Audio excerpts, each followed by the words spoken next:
Olá pessoal, no programa de hoje nós vamos abordar um tema interessante porque dia 12 de junho de 2025 é a data de combate ao trabalho infantil. Esse problema da nossa sociedade e que desperta várias opiniões contra e a favor. Então nós vamos conversar sobre esse tema hoje com o Dr. Pablo Pavan, que é assessor jurídico da FIT-AEG TODF e também do CIT-FAEG TODF. Fique com a gente.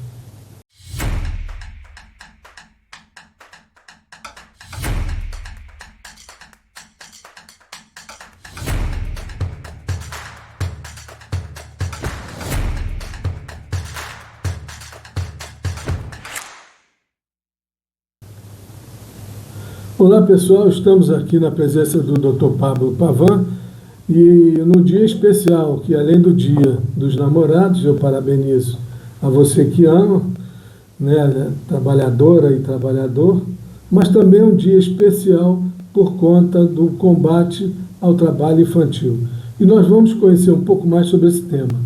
Dr. Pablo, o que o senhor nos diz sobre esse tema tão importante e como é que está isso hoje, em 2025? Primeiro, cumprimento aqui você, Joãozinho, pelo belo trabalho. Cumprimento aos trabalhadores que estão aí acompanhando esse importante tema, acompanhando o canal, que é muito importante também, porque a gente está sempre trazendo aqui notícias e temas relevantes como esse de hoje. Bom, Joãozinho, o que a gente primeiro acho que deveria o pessoal ter conhecimento? O trabalho infantil é algo que está presente na sociedade. Isso é inegável, a gente presencia isso, assim, quem emprega um trabalhador menor de idade, a gente tem acesso visual a isso. O que eu acho importante é definir o que é e o que não é trabalho infantil. O trabalho infantil é aquele caracterizado como uma atividade que vai prejudicar o desenvolvimento físico, psicológico e cultural de uma criança e adolescente. Isso é o trabalho infantil. E isso, assim, hoje ainda ocorre e muito. A gente tem dados do IBGE que comprovam isso, né? Eles fazem esses acompanhamentos e vem regredindo, no entanto, muito presente ainda na sociedade. Porque as pessoas não fazem esse detalhe, essa divisão. Então pega e coloca para fazer qualquer tipo de serviço, como eu já vi alguns em carvoaria e por aí vai. Porque tem gente que fala, doutor Pablo, também que, eu quando era pequeno eu trabalhava. Eu fui engraxate, tem muito político que se orgulha, né? Eu também acho que é até motivo de orgulho mesmo. Mas eu fui engraxate, eu fui flanelinha, lavei carro, né? E isso aí, então, não é trabalho. Existe uma diferença entre trabalho e trabalho infantil. Isso. As pessoas reportam, e assim, com orgulho, a gente vê isso que é cultural na sociedade, que reportam esse trabalho como uma coisa bonita. E realmente desde que ela seja feita não prejudicando esse desenvolvimento da criança. Porque o que diz a legislação hoje, assim, para a gente ter como noção que seria a lei fria. A lei fria diz, até os 13 anos, proibido trabalho. A criança tem que se desenvolver, tem que estudar, brincar, e as pessoas têm um receio quanto a brincadeiras, mas isso tudo entra no desenvolvimento da criança, para o desenvolvimento, aquilo que eu disse, psicológico, físico. Então essas brincadeiras, isso não é feio, a criança tem que passar por essas etapas. Então até os 13 anos é proibido qualquer tipo de trabalho. E quando eu digo trabalho, é aquele com vínculo, empresa, um vínculo por baixo do pano, né? Não é um vínculo que não tem nem como ter. Então, até os 13 anos proibido, 14 e 15 anos, aí a gente já vai para a adolescência. Esse adolescente, ele pode trabalhar, desde que como aprendiz. E tem algumas limitações. Esse aprendiz, o que é o aprendiz? Ele tem que estar na escola estudando e tem que estar com uma atividade supervisionada para desenvolvimento de uma profissão. Então ele tem que estar estudando, 14 e 15 anos, estudando e pode trabalhar desde que supervisionado, dentro de empresa. 16 até os 18 pode ter vínculo, desde que seja proibido que ele não exerça trabalho noturno e não exerça atividades de risco. Então, aí é liberado. Ele pode cumprir carga horária normal, mas não noturno e trabalho de risco. Isso é o que a legislação diz em relação ao trabalho da criança e do adolescente.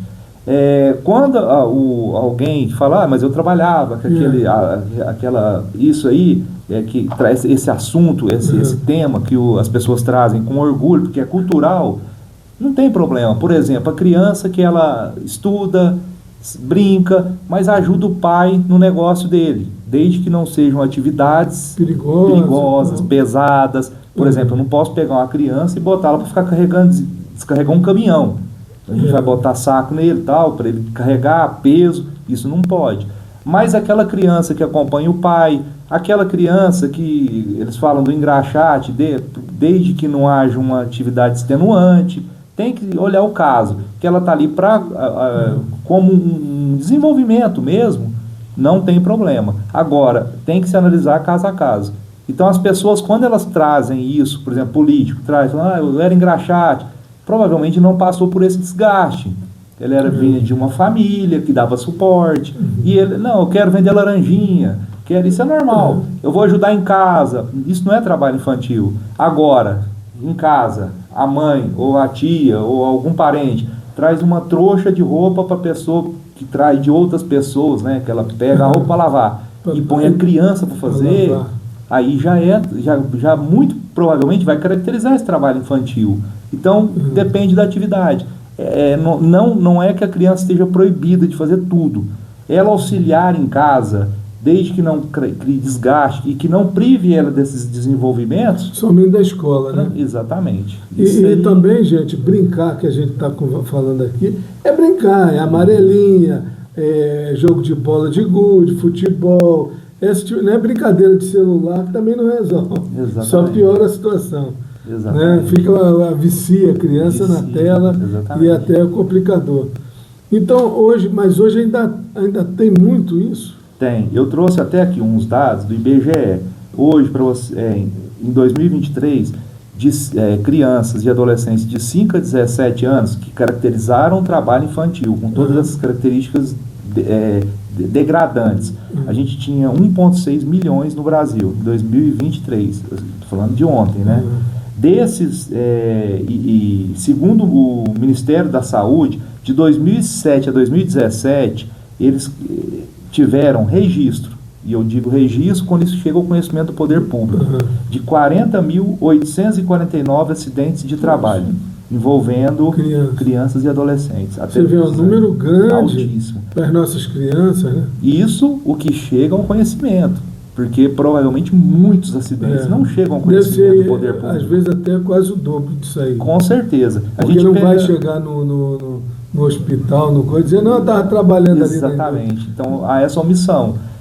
Desses 40.800 acidentes, 24.654 foram graves para criança e adolescente. E a média anual de mortes são de 47 mortes anuais envolvendo crianças e adolescentes, trabalho infantil. Então, são números preocupantes. Né? É um número alto. E nós temos que baixar isso. E como é que baixa isso? A sociedade denunciando, avisando, os pais, principalmente os pais, seja pela necessidade que for, porque muita gente às vezes fala assim, meu filho está trabalhando porque tem que ajudar em casa. Peraí, mas em que ele está trabalhando? Eu acho que tem que ver isso, não é só chegar e botar em risco a vida da criança para, às vezes, um valor irrisório, que pagam menos para a criança, né, doutor? A média salarial em 2022 era de R$ 716. Aí, nem o salário Não dá. Não alcança o salário.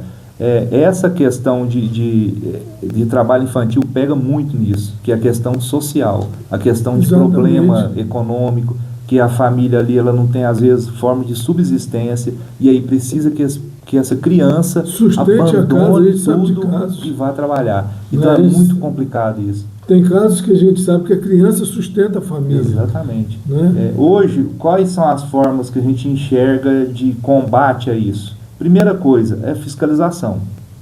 A gente e o poder público faz isso, ele promove essa fiscalização. Mas quando eu digo fiscalização, a gente tem que trazer a sociedade para junto. Como que seria? Denúncia. Eu Se eu tenho conhecimento, às vezes a pessoa fala, não vou denunciar porque eu vou atrapalhar a renda da família. Mas quando você denuncia, o poder público vai abraçar, porque existem campanhas, existem mecanismos de proteger essa família. A gente vê hoje Bolsa Família, Bolsa Escola. Então, às vezes, essa pessoa ela não tem nem conhecimento da existência disso. Não sabe nem como fazer isso. Não sabe. Então, quando você denuncia, você traz essa família ao conhecimento do poder público. Então, ele vai fazer, e denúncia, salvo engano, aquele telefone 100. Você liga 100 e denuncia. Esse é o telefone de denúncia. Gente, 100, 100. Isso. Basta denunciar. E também o mecanismo, às vezes, o poder público não chega nesse lugar, porque tem poucos fiscais, tem pouca gente trabalhando. Não é? Então, a sociedade seriam mais olhos e mais ouvidos para acabar. É isso. Agora, uma pergunta, doutor. Pode ser caracterizado trabalho escravo? Sim. O trabalho escravo, ele caracteriza com situações subhumanas. Por exemplo, um trabalho que não há remuneração, ou que receba apenas o alimento, tudo isso caracteriza o trabalho escravo. Aí a gente faz uma outra análise. Mas geralmente, por exemplo, uma criança que trabalha 8, 10 horas e ganha R$700. É um trabalho praticamente escravo. Então vai ser feito isso, o poder de fiscalização pode caracterizar. Caracterizando, o empresário ou a empresa vai responder por isso também. Outras formas que a gente tem de combate, a gente tem também, o poder público tenta fazer, que é aquele problema, combate à pobreza. Porque se eu tiro essa família dessa situação de carência, eu tiro a necessidade de colocar essa criança para trabalhar. Incentivo à educação, tudo isso são campanhas e formas de combate ao trabalho infantil. E o importante é exatamente isso, não tirar da escola. A criança tem que estudar e brincar. E o resto aí teria que ter um acompanhamento. A escola é extremamente importante, né? Porque é através da escola que a pessoa vai ter um desenvolvimento e vai poder sair dessa situação de pobreza, né? Você garantido que ela vai sair? Não. Só que eu aumento muito as chances. Então, quando eu tenho eu privilegio e protejo essa criança para ela ter esse desenvolvimento intelectual, eu estou fazendo uma atividade de inclusão, estou incluindo ela na sociedade, ela está desenvolvendo e vai se incluir. E daí ela começa a ter essa percepção, essa visão crítica, né? Também. Então ela vai criar os seus caminhos e vai desenvolver dentro da sociedade. Então é muito, muito importante a educação. Falou. Doutor Pablo, muito obrigado por mais esse programa e eu quero parabenizar o senhor que é casado pelo dia de hoje e a vocês também pelo Dia dos Namorados. E vamos fazer essa caridade até de denunciar o trabalho infantil. Esse tipo de trabalho que o doutor Pablo acabou de explicar. Você tem um telefone na mão, diz que sim e entrega. Porque muitas das vezes a empresa faz por maldade. Porque pode contratar um adulto, mas vai ter que pagar mais. Então contrata para pagar menos, tá bom? Fique com a gente, até o próximo programa.